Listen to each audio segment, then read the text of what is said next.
Fractured 1 to 10. Fractured 1. Blake's memory kept flashing across his mind as he rode in the back of an ambulance. Blake's little cousin had caught a snake on his fishing line and called for help like 100 times before while they were fish on their family's land in middle of nowhere, Texas, grabbing his axe. Blake went to the end of the dock to help, and as soon as he got there, his nephew dropped the pole and ran the baby rattlesnake falling off the line and lunging itself at Blake, landing shin.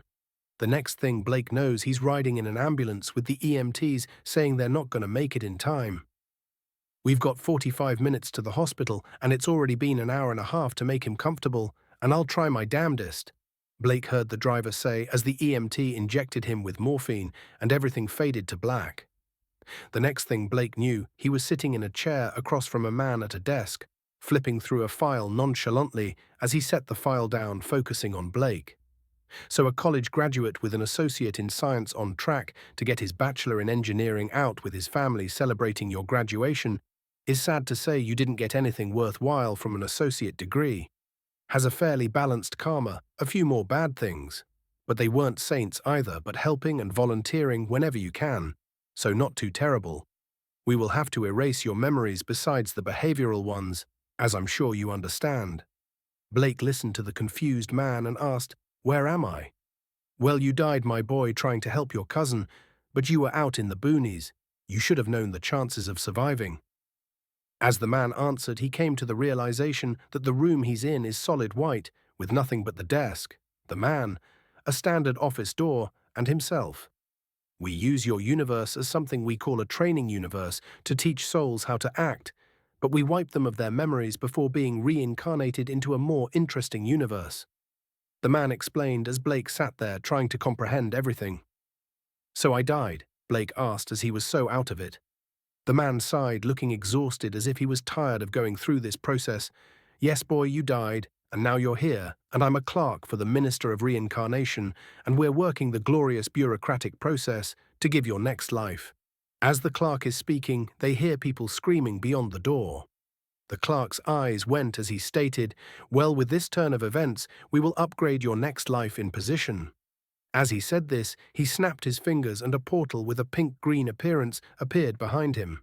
"Let us go and get you to your next life. I'm so sorry for this inconvenience, my boy," the man said as he stood and grabbed Blake, ushering him to the portal, starting the mind wipe process. As Blake reached the portal, he heard the door exploding behind him, and a large blade of light aimed for the desk flew towards him, slicing him in half when he heard a loud voice scream, "Let the souls be free." The clerk was killed with the slash, failing to complete his mind-erasing process. After Blake was split in half, this body fell into the portal, entering Blake into a state of darkness, as he felt he was being dragged away in two different directions. 2. Blake flew through the void, feeling himself split in half. Not believing he died, just to die. "Again, at least I still remember everything," Blake thought as he settled down, feeling weightless. Blake feels as something hit him in the face as he opens his eyes. "Ow, first you cut me in half, now you kick me in the face, fuck you." When Blake opened his eyes, he saw a bright maroon space with another body in the space, with him hearing muffled voices outside. Why in the hell are there two, and where in the hell am I? Next thing Blake knew, he was being pushed out of a tight space, hearing people speak. As Blake opened his eyes, he saw the other being placed into a woman's arms opposite of him. Blake hears the middle-aged-looking woman in a maid uniform speak in an excited voice.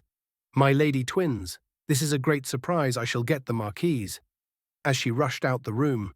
Moments later, a large-built man, looking like a bodybuilder with jet-black hair in noble clothes, walked into the room. "My love, are you okay? Is there anything wrong?" the man said in a frantic worry. "My lord, everything went smoothly, and she has given birth to a set of twin boys. She is in perfect health." The woman in a maid uniform answered. The man had a surprised look on his face as he turned to the maid. "Matilda went and told the others to gather items for the second child. We must do it quickly. This is a glorious but unusual surprise." "I have anticipated these orders, my lord, and the items will be gathered within the hour," the maid Matilda replied. "Good show, Lady Matilda. We must have those items." "Sarah, my love, have you decided on names yet?"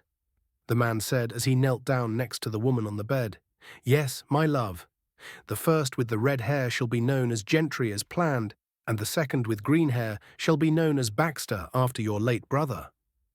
Yes, my love, thank you for honoring my brother. Let him live up to the name. These boys will make a fine addition to our family. The third and fourth sons will complete our ranks. While this conversation is happening, Blake is flabbergasted. Did they just name me Gentry like the fucking musician? Are you kidding me? For the next few days, Gentry came to terms with his new name and existence while he laid in his crib and suckled on his mother's breasts. On the 10th day, more people came to visit. These visitors consisted of his mother and the maid, like usual, but this time 3 children and his father joined along. Children, these are your brothers Gentry and Baxter. As Gentry laid there, he took in the features of the 3 children. The oldest of the 3 was a boy with red hair and red eyes with a slender build. The next one in line is another boy with black hair and 1 brown eye and 1 white eye with a boxier build, but with pointed ears and a slender face. Finally, the girl of the group had blonde hair, pointed ears, green eyes with a slender build. Throughout their visit, Gentry learned the father's name was Marcus, while the children's names were Jeremiah at the age of 11, Zane at the age of 9, and Maria at the age of 5. Do they have any magic father, or are they mundane? The oldest Jeremiah asked. We do not know yet, son, just as you did. We will wait until their 7th birthday to find out. His father replied, Very well, then I hope so. I wish for more people to practice with Zane is a beasthead, and I can't use magic against him. Jeremiah replied. Zane, taking offense to this apparent insult, looked at Jeremiah. I may be a beasthead, but at least I can stand on my own no matter what, Sparky boy. After Gentry heard Jeremiah speak, he was confused. Magic? Did he say magic like in Merlin and fairy tales and shit? When Gentry is coming to this realization, he focuses on his mother. Holy shit, pointed ears, long blue hair. Is she an elf? His mother was indeed a full-blood elf, while his father is a full-blood human, and even the maid Matilda was an elf. Gentry's world view was shattered and changed all in one time. That night, coming to terms with this new world lying in his crib, a light blue screen popped up in front of his eyes with a picture and words on it. The picture was of what appeared to be a baby with crimson red hair, pointed ears, and elven features but with a wider build. The screen read, Gentry Steel Scroll Tier, Class. Traits, Fractured Soul, 100%, Marquis Lineage, 100%. Affinities, Earth Unknown, Fire Unknown, Air Unknown, Light Unknown, Kai 100%. Mana 0/0 variations possible. Wait, Fractured Soul? What does that mean? Gentry remembers being split in half and the feeling of being pulled in 2 different directions as that man came into the room. Does that mean my twin is the other half of my soul? As Gentry came to terms with this revelation, he heard a loud explosion and stood up in his crib, looking out the window in his room, seeing bright flashes of light in the sky, realizing they're fireworks. Well, they have fireworks, so they can't be so far behind Earth. 3. The same night of Gentry's birth, a similar situation was playing out in the most southern horn of the continent.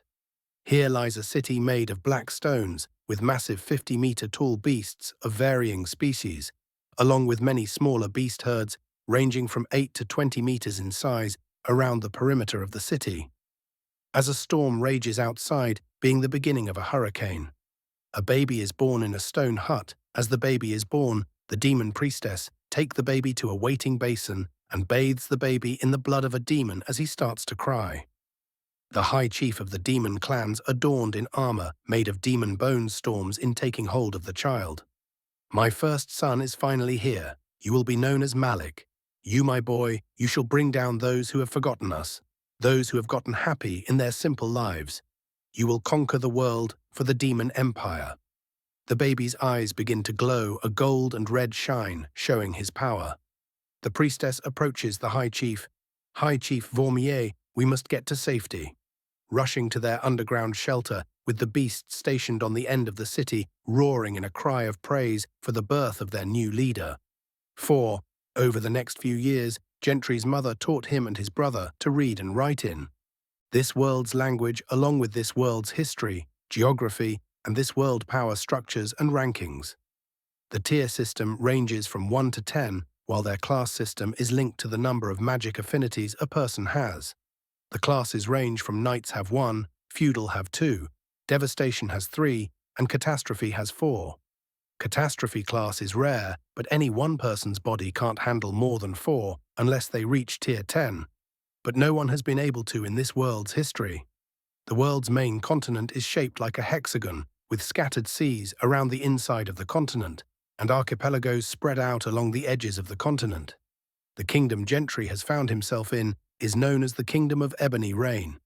Being the largest of the empires, it encompasses the majority of the southern portion of the continent.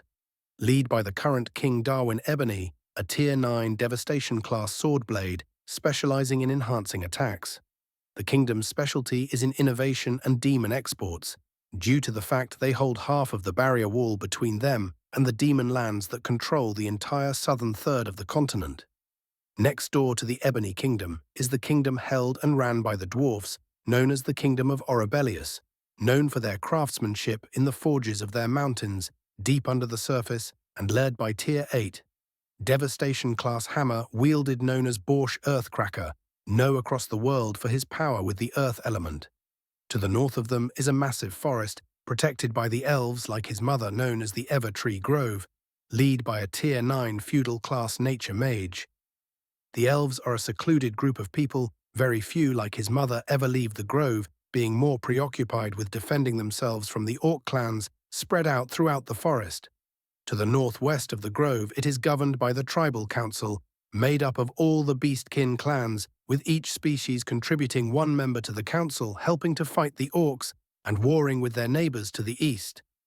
Finally, in the northeast of the continent is the Bloodborne Kingdom. This kingdom is made up of vampires and led by their queen Sarah Bloodborne, a Tier 9 feudal-class swordmaster. Most of this kingdom is made up of deserts, so they're most known for their blood magic and glass products. 5. Once a year after the first years go home for break, a kingdom-wide test is taken for kids, ranging from kids 7 to 9 years old, to test their magical abilities. After the kids are tested and enrolled into the combat academy for free, if they're commoners with the understanding, they will enter the military for a 10-year enlistment, while the nobles will be placed into teams and pay for enrollment, but have the option to leave the military after 2 years. The sun rose on Gentry and Baxter's 7th birthday, with the sun shining through his window and landing on his eyes, waking him. The head maid Matilda entered the room excitedly. "Young lord, are you up yet? It is a tremendous day. You will get to know your affinities and meet your teammates." As Matilda finished speaking, Gentry walked out of his closet, fully dressed. "I know, Lady Matilda, I'm excited. I greeted the sun as it rose. I was so excited." My, young lord, you and your brother both always the early risers, sure makes my job easier, so thank you." Matilda responded with a nurturing smile on her face. "But we must hurry. We have enough time for you and the family to eat before we leave for the airship, so let us hurry down." Gentry left his room, seeing his twin brother exit his room at the same moment. As they smile at each other, Gentry is the first to speak. Last one down is Flying Claw Dung, as he takes off down the hall towards the stairs, with Baxter right behind him laughing. As Gentry got to the landing before the bottom of the stairs, he was tackled by Baxter from behind, flying to the bottom of the stairs landing, with their arms wrapped around each other, laughing. "Boys!" The boys heard a scream and looked toward the dining room, seeing their mother standing there with an annoyed smile on her face. "Get up, come on. We have to talk about some things before we leave," she said as the boys gathered themselves and rushed to the table. They saw their father's large figure sitting at the dining table, looking over reports from the most recent demon surge at the Great Wall. "Morning, father." "Good morning, father." The boys greeted their father as they sat down and began to eat. "Boys, some things about today.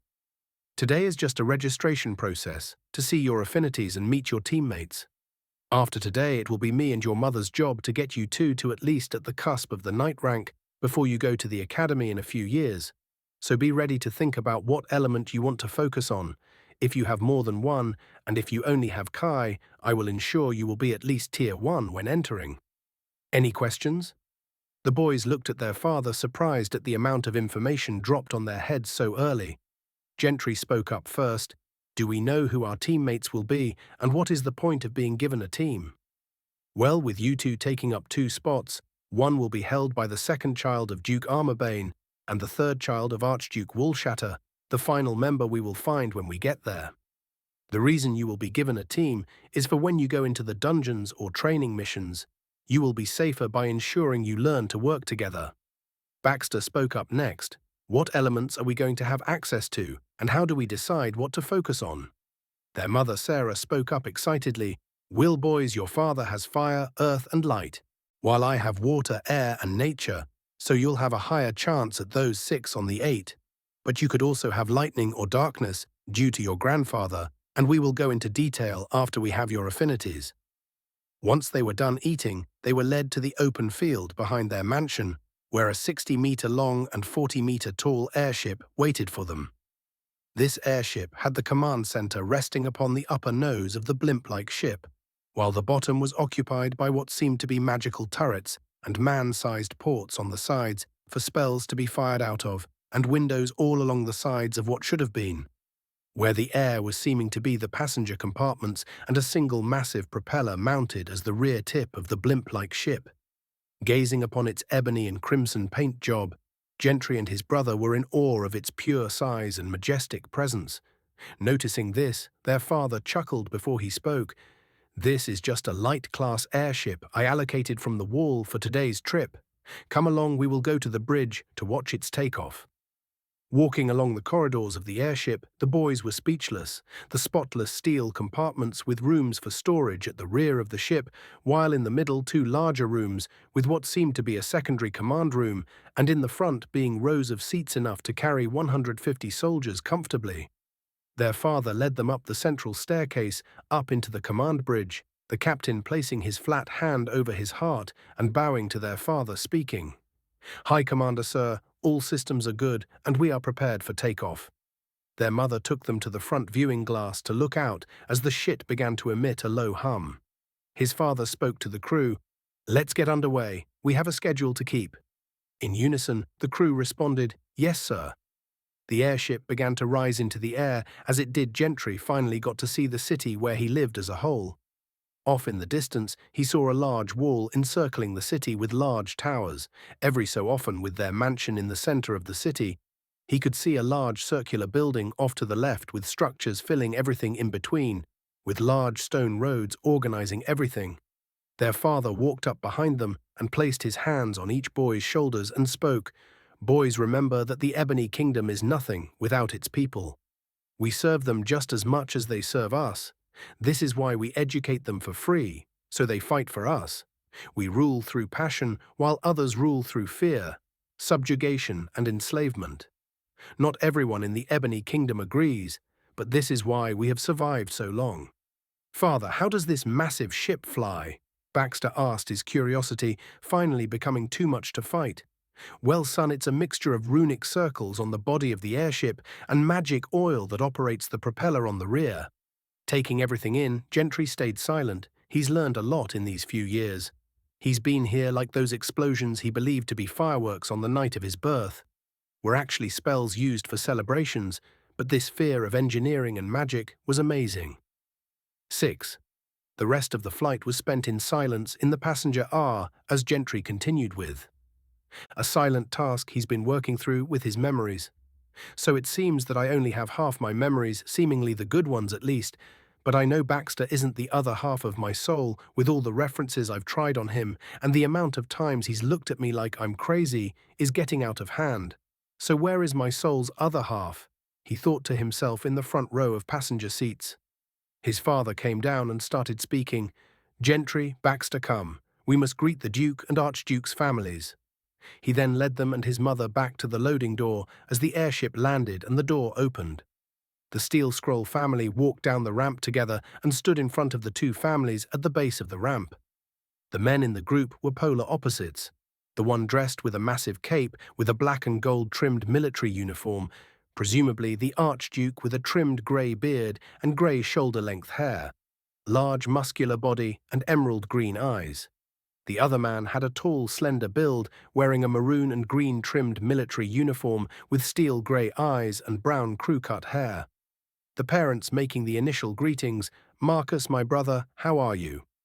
The larger and older of the two men said, "Brother, you're getting old keeping the walls safe. When will you finally accept the promotion to the west?" said the slender one of the men. His father gave a hearty laugh and responded, "It is good to see you both. I still have too much fun slaughtering those beasts to go anywhere." Gentry glanced over and looked at his mother and the other wives greeting each other. One was a pale woman with purple eyes and silver hair and what appeared to be sharp fang where her canine teeth should be, and the other is a white tiger beastkin woman with sage-green eyes and long white hair made into a braid. His attention was gathered by his brother bumping his shoulder and looking over at his father and hearing him speak again. "Gentry, I said introduce yourself properly to the Archduke and Duke." "Oh, sorry, father." Gentry and Baxter moved in unison, placing their hand over their heart and speaking. "Greetings, Archduke Wallshatter and Duke Armorbane. We are the Steel Scroll twins." Laughing, the older man looked over at Marcus. "Well, they at least have proper manners, probably from their mother." Laughing as he turned to look behind the woman and said, "Sweetheart, come introduce yourself." A small white tiger beast kin girl with long black hair in a braid stepped forward, placing her hand over her heart. "Greetings, I am Kira Wallshatter. It is a pleasure to meet you." The slender man spoke next. "You as well, Samantha." Finally, a younger version of the pale woman stepped out and gave the same greeting. "Greetings, I am Samantha Armorbane. Pleasure to meet you." "Now then, shall we make our way on board and head to the capital?" Archduke Wallshatter spoke. Everyone followed Gentry's father onto the airship, each group taking their seats separated from each, with the kids sitting in the front and the mothers in the back, while the fathers went up to the bridge as the airship lifted off and headed towards the capital. On the bridge, Gentry's father spoke to the other two men. "Do we know of the children's fifth member?" The Archduke responded, "There are a few good candidates. I figured we'd wait until we get all the kids' results before making a decision. There's plenty of non-unified families to choose from." The Duke responded, "Good. How are you two planning on training your children before the academy?" "I'm going to focus on wilderness hunts. I think I should give her some room to practice blood magic on beasts. I already have a list of elemental tutors, and my wife's cousin is coming from the Beastkin Kingdom to help her with her beast aura." The Archduke responded.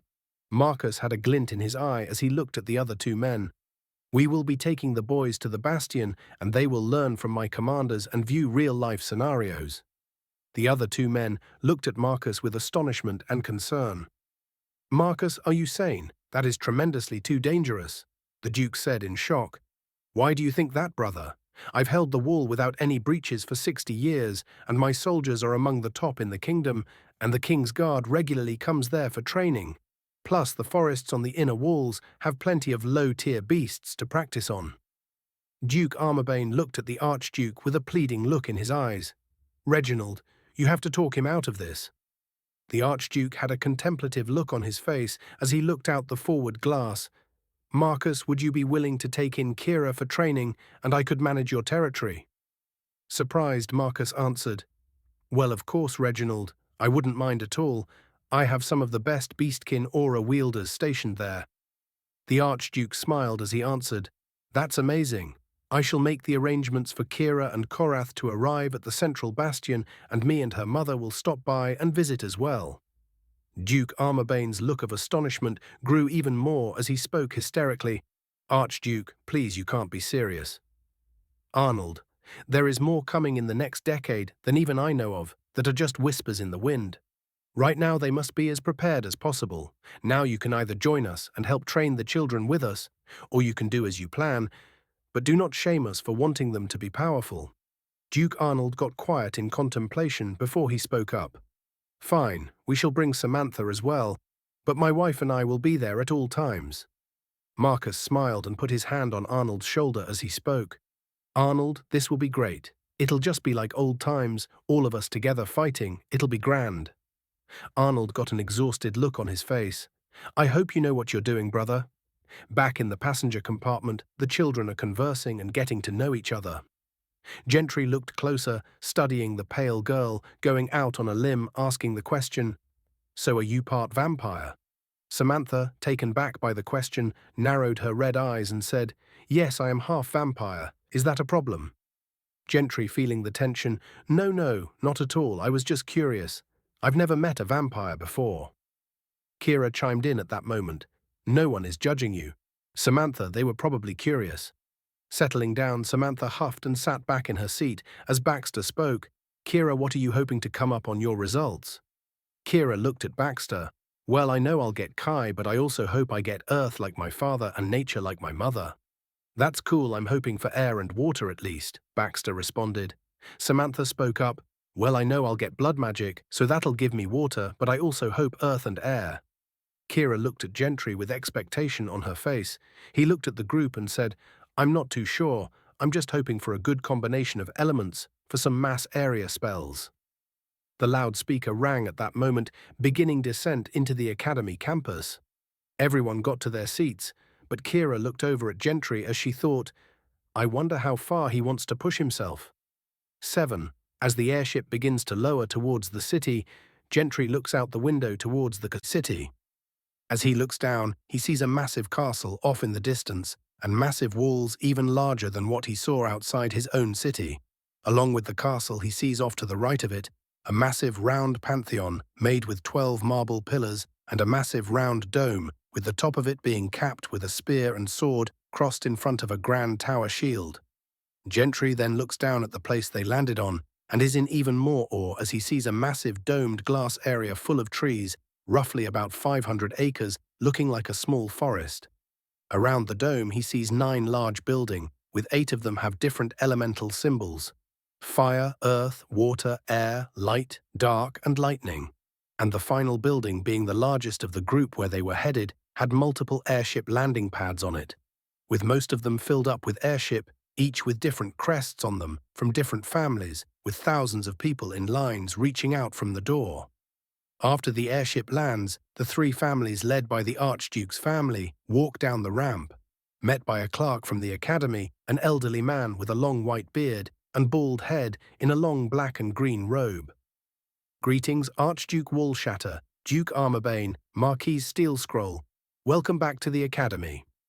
If you follow me, we have a room waiting for your children's examination. The group was led to a moderate-sized room with a large crystal orb the size of one of those barriers Gentry would see outside of a certain department store on Earth in the center of the room, with a small rectangular slot off to the side of it, just wide enough for a sheet of paper, but thick enough for a medium-sized book, with a stack of stone slabs roughly shaped like a book on a table. The clerk addressed the group. We shall begin with the daughter of the Archduke. If you could step forward and place both hands on the orb. Please, young madam. Kira stepped forward as the clerk placed one of the stone slabs into the slot on the side. The orb lit up, and a flash appeared to come out of the slot with the slab. The clerk removed the slab as Kira stepped back towards her parents. As of the usual protocol, all team members' capabilities and potentials will be shared among them and the parents for a proper judgment to be decided upon. The status of Kira Wallshatter: Tier 0 Class Nun Kai, 100%. Fire, 95%. Earth, 95%. Lightning, 89%. Variations, improbable, possible class devastation. Good luck, young madam. Next was Samantha, as she stepped forward and repeated the process. After the flash, the clerk spoke again. Samantha Armorbane, Tier 0 Class, Nun Kai 0%, Water 100%, Dark 85%, Nature 85%, Variations possible, possible class devastation. Good luck, young madam. Next was Baxter, looking to his brother for reassurance, and Gentry giving 2 thumbs up, and a smile in support, walked up and began the process. The clerk looked at the tablet and spoke. Baxter Steelscroll, Kai 100%, Water 99%, Air 99%, Variations, possible class, feudal work hard boy, and you will go far. Looking disappointed, Baxter walked back to his parents and nodded at Gentry. Gentry took a deep breath and walked towards the orb and placed his hands on it, feeling a tingling sensation in his hands as the tablet flashed a bit brighter than the rest. The old clerk reached for the tablet cautiously as if it would spontaneously combust, and then read aloud. Gentry Steelscroll Kai, 100%. Fire, 99%. Earth 99%, air 98%, light 98%, variations possible. He hesitated before finishing possible class catastrophe. The room went silent as he finished his sentence, everyone looking at him as if he grew another head. Gentry was confused, looking at his hand and touched his face as he spoke. What do I have something on my face? Archduke Reginald spoke first. Boy, do you not remember your history lessons? The last time a catastrophe class was alive, he pushed the demons back past the point where they are today to near extinction, and he had lightning as his specialty. You have the light element. Gentry was speechless as he looked at his parents confused. Lad, I'm 300 years old and I've never seen a catastrophe class till now, said the clerk. Marcus spoke up. Let us all head home and we will reconvene at the central bastion in a week's time. We must figure out what this all means. The group was led to the airship in silence and began their flight home. 8 weeks before the exam, there was one of the worst beast surges of all time at the Great Wall, focusing on all 3 bastions, but all of this was just a cover for a silent operation taking place between the central and eastern bastions. Go, child, we must hurry while the fighting has them draw away from patrol. A emaciated bald woman with tattoos of demon skulls onto her head with demon blood spoke in a hurried tone as her and a young boy with black hair ran through an underground tunnel that goes under the Great Wall. They ran through the tunnel until they couldn't hear the vibrations of combat from the demon beasts besieging the wall. The woman poked her head through a hatch at the top of the tunnel and looked around to see a lush forest of large trees and bushes climbing out and helping the boy do the same. Once out of the tunnel, 2 people walked out of the bushes, a man and a woman looking like any other commoner in the Ebony Kingdom. Priestess Vera, we thought you weren't going to make it, the man said as they rushed over, grabbing the bags from the priestess and the boy. Gregor, Kimber, this is Malik Gavabond. He is your charge from now on until the grand plan has begun, said the priestess, and she looked around paranoid. She then turned to the boy to leave him with one final message before leaving. Malik, your people rely on you. Now do not fail us, or what happens is on you. She then jumped back down the hatch and left. The boy turned to the couple, and they took off to the nearest village where they had set up their base of operations for this kingdom. For the next week, Malik settled into his new home, doing the same as Gentry did, focusing on his memories, realizing he only has half of them. He only had the bad ones of lose, abuse, and broken dreams. And of course, that freedom-fighting jackass. Why did he have such shit aim? Malik said frustratedly. So if I have a fractured soul, and only half my memories, where the hell are the rest?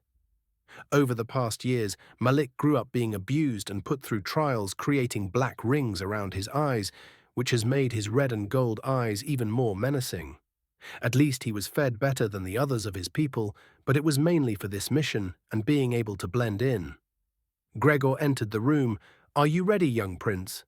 He then tossed a ring to Malik. Put this on, it's an enchanted item meant to change your appearance and cloak one of your elements, so you don't catch the kingdom's eye. Malik then placed the ring on his right index finger, changing his appearance, his pitch-black hair changing to a dirty blonde. His eyes changed to an emerald green and covering up the black rings around his eyes.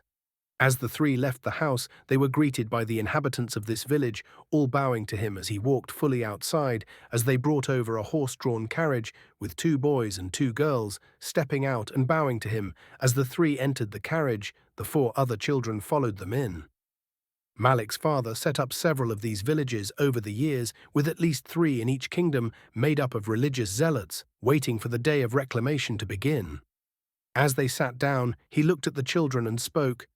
Introduce yourselves. The first boy with brown hair and red eyes and a fairly strong build spoke first. I am Felix, my prince, your second in command for this mission.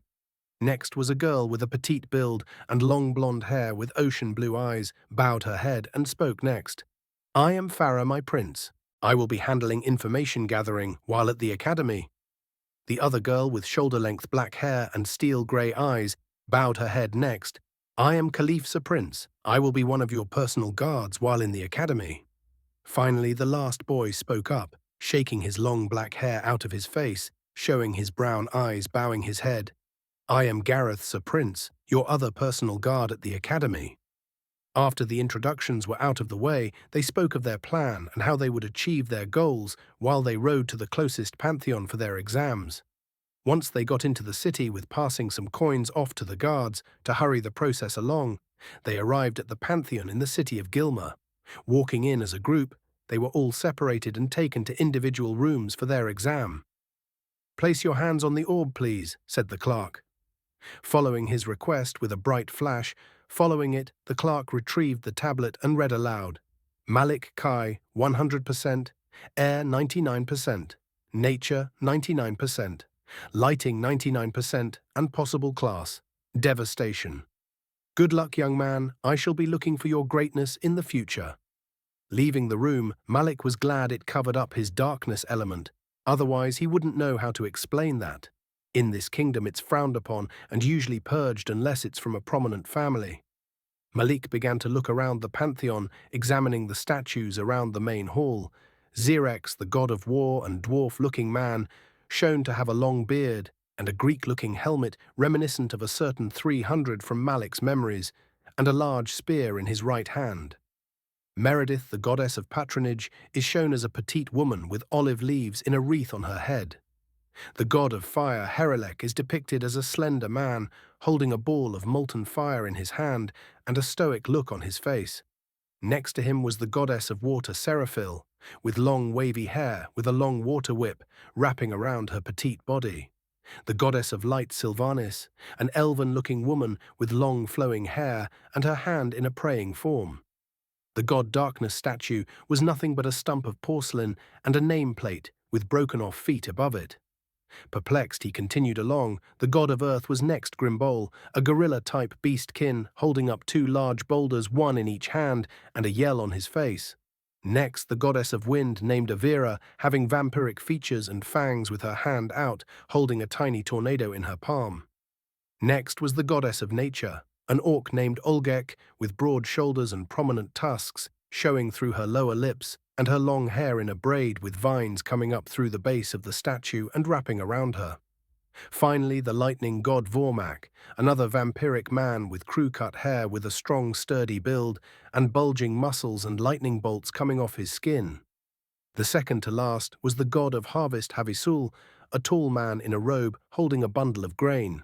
Finally, the god of balance, a hooded figure in an oversized robe in one outstretched hand, held a skull, and in the other he held a newborn child.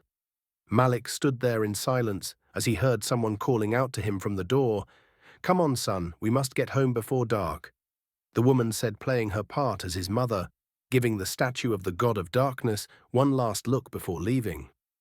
9. After returning home on the airship, Gentry and Baxter were sent to their rooms so that their parents could speak in their father's office. They sat there in silence for a minute before Marcus spoke. "This is both something great and something to be feared, and I'm not sure how to go about this," he said with a contemplating look on his face. Sarah responded, "Well, we need to ensure we teach him properly and not treat him differently so he can prosper in the proper direction." With that said, final preparations were made to move the family to the central bastion for the foreseeable future. After the week of preparations had passed, Gentry and his family found themselves in a carriage surrounded by a new batch of troops and supplies headed towards the central bastion. He looked around at the soldiers and their uniform, each outfitted in heavy plate armor made of steel and each having a weapon varying from swords, axes, spears, and warhammers varying from colors blue, red, brown, white, and steel gray. He looked at his mother and asked, "Mum, why are some of the soldiers' weapons different colors and others are regular steel?" She popped up excited to speak of something scientific.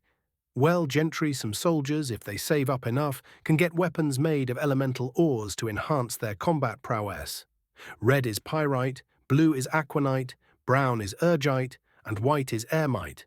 The other four elements have special ores too, but the light element or britite is usually used in pendants or gloves for healing or shields.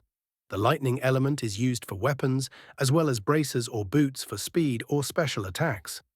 And the nature element, Gyrite, is used in boots or armor to enhance elemental connection or more sturdy protection."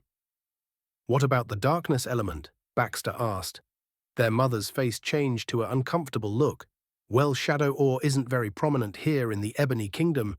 After the demon race rose, it was blamed on the god of darkness, and his followers were blamed and prosecuted for it. So they ran to the vampiric kingdom, or some like the Armorbane family, proved they could be trusted with the power it holds. Everyone was uncomfortable after that statement was made. Marcus made an effort to change the topic, looked at the two boys and asked, "Have you two decided what elements you'll focus on first for your first class?" Baxter was excited and he responded, "I'll focus on water first. I want to be able to get the ice variation, and I have to understand the essence of water as the base before I can even try." Gentry took a more concentrated look as he thought before he spoke. "I want to be able to master all my elements, and I think fire will be the most simple to understand for both essence and runes, and it have some cool variations later on," Gentry said, being more excited the more he spoke. "Well, boys, that makes things easy. Gentry, I will be your main teacher for elements, and your mother will teach you. Baxter, Kira's uncle, will handle your physical training, along with some of my lieutenant for weapons training. So be thinking what you want to learn first, but you have a year or so before we get to that point." They rode along talking about all the stuff they want to learn, getting more and more excited as they went along. After a while, Marcus spoke up. "Boys, look out the windows here. I welcome you boys to the central bastion of the Great Wall." Gentry stuck his head out of the window of one side of the carriage, and Baxter looked out the window on the opposite side. Gentry looked as he saw massive 80-meter-tall walls made of large white stones going off into the horizon on one side, and a separate 80-meter-tall rounded wall with battlements mounted in between each town that was placed in even measures along the walls. "Father, how did they build the Great Wall?" Baxter asked Marcus. Looked at their mother, who knew all about magical science and mystery. "Well, they say once the last catastrophe class beat back the demons into their lands, and fighting the god of darkness to a standstill, he used the last of his life force to create the Great Wall to ensure they won't come back into our lands." Gentry turned around as he listened to what his mother said and was curious. "Mom, is that why everyone was shocked by my possible class?" She looked at his a bit uncomfortably and said, "Well, the world's population can be divided up into the classes. System, 60% of the population is a night class, or can just use Kai, while another 25% falls into the night class, while 14.5% gain the possibility of devastation class. It was 15%. But then you appeared sweeting, and now you're the 0.5% that can gain the catastrophe class. You're equal to a national treasure to be nurtured and grown." Gentry felt a bit singled out when he heard that, as if he was a sideshow attraction. Marcus spoke up, seeing his son's mood falling. "Gentry, many people will be after you if they know the other kingdoms will take it as a declaration of war, but we're keeping you as safe as possible. The king even sent a letter detailing the protection you'll be getting. But don't worry, you won't know the order is there." Gentry looked confused after his father was done speaking and asked the question that stuck with him. "What do you mean, the order?" Marcus went on to explain, "The Order of the Pantheon is an elite group of knights hand-chosen by the king and the church for special missions to protect the kingdom and church from inside, meant for protecting special assets and areas mainly." Gentry was baffled after hearing this. "Seems a little much, don't you think?" "Not at all. We will ensure you do great things, and the kingdom will too," Sarah said. The carriage came to a stop as she was done speaking, and the door opened, and his father, mother, and brother stepped out, leaving Gentry to come to terms with this new reality as he followed shortly behind. Stepping out of the carriage, he saw that Archduke Woolshatter and Duke Armorbane and their families were also there already speaking to his parents, so Gentry decided to go over to Kira, Baxter, and Samantha. "My uncle is already here and organizing our trainers, and he's already told me we weren't family until I leave for the academy," she said sadly, her cat ears drooped with her mood. Samantha laughed. "Oh, Kira, he just means you're not going to get special treatment compared to the rest of us." Baxter chuckled as he spoke. "Our father told us the same thing, but not as nice." Gentry laughed. "Yay, he said we're going to be proper maggots after we left this training." Duke Armorbane yelled over while the kids were laughing, "Kids, come over here, come meet your instructors." The kids ran over, eager to meet the people they will be learning from, lining up side by side. Archduke Woolshatter spoke first. "Starting off is my wife's cousin, Korath Clawdash." a Tier 7 devastation class specializing in aura and physical attacks. Korath was a massive white tiger, missing his left eye with scar tissue around it, where hair should be with bulging muscles and a large great sword on his back. "It's nice to meet all of you. We will put in the hard work to build you up for success," Korath said as he gave the proper salute and bow. Next, Duke Armorbane spoke, introducing the new woman in line. "This is Susan Darkborn, a Tier 7 devastation class. She will teach you how the flow of mana works along with us, giving you the teachings of the element's essence." Susan was a tall, petite woman with large breasts and a set of fangs and pointed ears, along with her silver hair. "It's a pleasure to meet all of you and to educate you in the flow of mana." Marquise Marcus spoke next. "Finally, we have your weapons instructor, a Tier 7 feudal class, and also my top lieutenant here at the Central Bastion, Arthur Blacksmith." Arthur was a large, bald man, but in heavy plate armor with the crest of the Central Bastion on his left shoulder. "Greetings, children. It will be a while before we get to work together, but I look forward to the experience. Starting tomorrow, you will begin working towards greatness," Marcus said with a grin on his face. 10 years have passed since the children began their training, and in that time they've grown tremendously. Their days started with Korath teaching them combat styles like jiu-jitsu and grappling, and the uses for aura and its strengths and weaknesses, along with regular exercises to build their bodies. First thing to remember about aura is that it's an extension of your soul. You can use the biggest muscles in the world, but it won't mean much if your soul is too damaged to survive. Always keep in mind you can die if your soul takes on too much damage. Remembering all the grappling lessons and amount of dirt Gentry ate gives him chills, but he's at least able to continue to comprehend aura when he's older. Remember, you cannot use aura till Tier 3, but it's not advised to use it till Tier 5 so you can properly comprehend it and defend your soul from any backlash. Korath hammered it into them that they were to just comprehend and try to feel aura till then. Susan's lessons were less physically painful but exhausting mentally. Mana is in everything you have to be able to feel it and be able to absorb it. Spell circles are just the first part of the solution. Nothing will work if you don't have mana. We all have mana pathways in our bodies. They run along our blood vessels, bringing mana to every part of our body, rejuvenating us and making us stronger. But if you overdo it, you can damage your mana pathways, and it will take a long time for them to heal.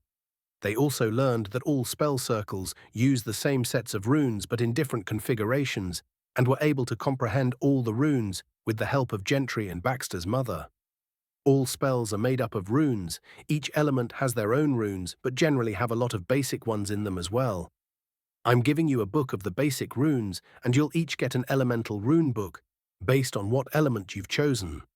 Every day I want you to comprehend at least one run, so we can move on to more complicated runes, and you can begin spells.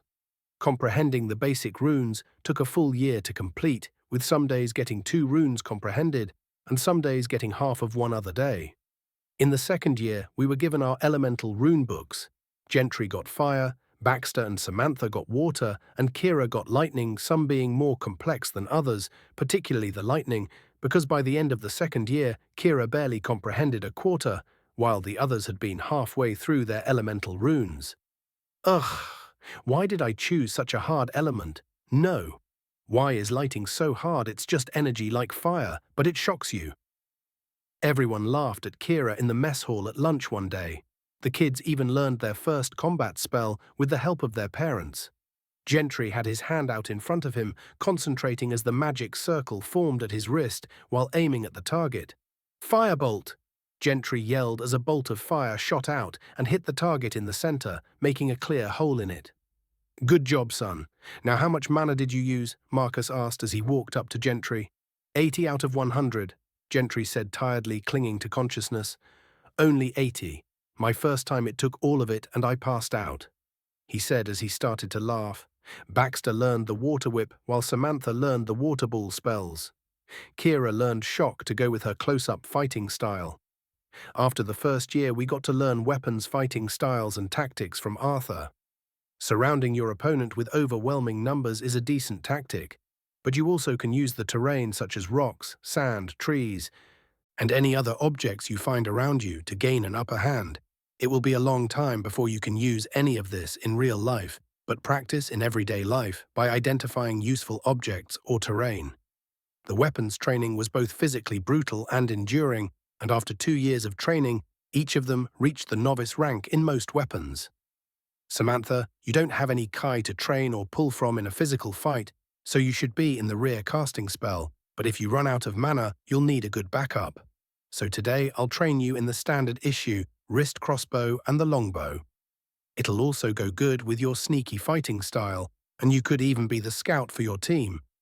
Gentry found out he preferred a dual-wielding fighting style and focused on short swords for the time being, while Baxter favored the spear and shield style of fighting, and Kira got special daggers with knuckle covers over them for both hand-to-hand and slashing fighting. All of this has led up to the week before the academy and their final test of their training. Gentry sat on the edge of his bed, thinking of the past 3 years and how much they've all grown. Gentry has now grown to nearly 6 feet in height, and his body has become tone with his brother, not too far behind him in height, but outpaces him in muscle size, while both Samantha and Kira have gotten taller and matured greatly in these 3 years. Gentry pulled up his status screen. Gentry Steel Scroll. Tier 0.5 class, None Kai, 100%. Fire, 99%. Earth, 99%. Air, 98%. Light, 98%. Traits, Fractured Soul, 100%. Marquise Lineage, 100%. Weapons, Swords, Novice. Axes, Novice. Spears, Novice. Hammers, Novice. Shields, Novice. Fighting Styles, Dual Wielding, Adept. Grappling, Novice. Jiu-Jitsu, Novice. Mana 200 out of 200 spells. Firebolt, 75%. Layer of Flames, 50%. A knock rapped on his door as his mother walked in. "Gentry, come to the table, we have something for you and your brother," his mother said as she led the boys to the kitchen table. After the two sat at the table, his father came in with 2 large cases, placing one in front of each of them as he spoke. "I conferred with Arthur and Korath on both of your progress and tasked them with preparing each of you with the best possible armor for your fighting styles, and they were just finished this morning in the forge, so open them up and take a look, boys." Inside, Gentry saw a broad chest piece that reminded him of Kevlar vests from Earth but made of high-grade steel. There was also a set of braces that reached up till his elbow and shoulder plates connecting to them by thick leather. Next was the pants were made of thick leather with steel plates graphed on top, the leather covering 3/4 of the thighs and the shins wrapping around to the calf completely. At the bottom of the box were 2 short swords. Gentry pulled one out and examined it. From the hilt up was all made of sharpened yellowish material, not quite like metal. The hilts were made from a grey and silver metal with another sharp demon bone point at the end of the handle, like a pommel. "Father, what kind of metal is the hilt made of?" Gentry asked, confused. "Well, it's an odd metal. We've found it can't be made into sharp points, but it's highly flexible and durable, so it won't break under stress, and the blades are made of mid-tier demon bones. Your brother's spear shaft is made from the same material. Now go and put them on. We have one last thing for you kids to do before we send you off next week." Marcus spoke with a wide grin on his face. The boys went back to their room and placed their armor on. Gentry was the first to the kitchen. "Well, how's it fit?" his mother asked, smiling. "It's great. The leather shirt is surprisingly comfortable and breathable, and I still have a full range of movement," Gentry said excitedly as he ran over and gave both his parents a big hug. "Thank you both for this. It's amazing." During their embrace, they heard a clunking sound coming from the hallway leading to their room. They all turned to look. Baxter walked out in what appeared to be light plate armor with heavy metal boots, the 2 half of his spears attached to his thighs and a tower shield on his back. "It's not very quiet, but it's amazingly comfortable," Baxter said, going to give his parents a hug as well. After being ready, they were led to an arena where the other families along with their instructors were waiting. Kira seemed to have mostly leather armor with steel plates placed over the vital areas of her body and her signature daggers secured on her hips, while Samantha was given a set of full leather armor along with the wrist-mounted crossbow and a longbow looking to be made of the same material as the hilts of Gentry's sword hilts on her back and a quiver of arrows. "Morning, everyone," Marcus spoke as they approached, waving. Smiling, the Archduke addressed them. Morning, Marcus. Are you ready to begin the event? We should be. I left it up to Arthur on what the kids would be fighting. Marcus spoke as he looked at Arthur and nodded. Everyone gathered around Arthur and Korath as Arthur began to say, I tasked the men with capturing a Tier 2 beast from the forest outside the bastion and bringing it here. As Arthur finished, he heard a loud thud and a roar coming from a steel door on the other side of the arena. As you all learned, the beast tears are stronger than our tears, but between the four of you, you should be able to take it down as long as you work together, Korath added on after Arthur. This is Valior. He's the one who made your armors. He's going to tell you some things about your armors. Arthur spoke as a muscle-bound man approached. Valior was a dwarfish man with a long brown-colored beard, with the sides of his head shaved and the top portion of his hair pulled back into a ponytail. Valior began to speak in a thick, gruff voice. All of your armors can stand up to a Tier 4 beasts, all coming equipped with a once-daily shield run placed in between the inner lining and the armor. It will use the mana from the air to recharge, but keep in mind that once it's used, it will be unavailable for 24 hours. Gentry and the other children stepped forward. Thank you for the armor, Mr. Valior. It's amazing. Gentry speaking first. Yes, it's amazing craftsmanship, Baxter added on. Kira and Samantha then took their turns thanking Valior for their armor. Once thanking him was over, Arthur spoke again. Today is your final test. You'll be fighting a Tier 2 hill troll. Now enter the arena and prepare. The children walked down from the viewing area and entered the arena. Kira turned to the group. So should we use bronze formation? No, we should use gold, Baxter added. No, our opponent is bigger than us and doesn't have as much mobility as we use silver formation. Gentry stated as he pulled the short sword from the small of his back and took up his position on the right. Kira nodded and took up her position on the left, retrieving her daggers from their scabbards while Baxter put his spear together and took up his position in the center as Samantha took out her longbow and notched an arrow. Release the beast, Archduke Wallshatter yelled once they were ready. Really, Arthur, a troll? There wasn't a direwolf or anything else? Duke Armorbane spoke as the children prepared. Duke Armorbane, sir, I assure you they can handle it. They may not be tied one yet, but as long as they work together, they will be fine, Arthur assured. The large steel door crashed open as the troll roared, stepping out. The troll was about 15 feet tall, with a large belly and a cloth rag around its midsection. Its face was a misshaped gourd-looking thing with 4 large tusks coming from its mouth. The troll, waving its club around Arthur's face, lit up in surprise. Wait, they left its club with him? Looking at Korath and Korath just shrugging. Samantha goes for the eyes. If it can't see, it can't attack properly, Gentry said as he and Kira took off running to the outside of the troll. The troll charged for the stationary target of Baxter, swinging its club at him, catching the swing on his shield and sliding back several feet. Samantha fired her first arrow, catching the troll in the ear as both Kira and Gentry came sprinting in from behind, slicing at the troll's ankles, both casting spells as they swung their weapons. Layer of flames, shock, they yelled in unison. The troll staggered back from the coordinated attack. Samantha notched another arrow and fired, catching the troll in the shoulder as Gentry ran in for another attack.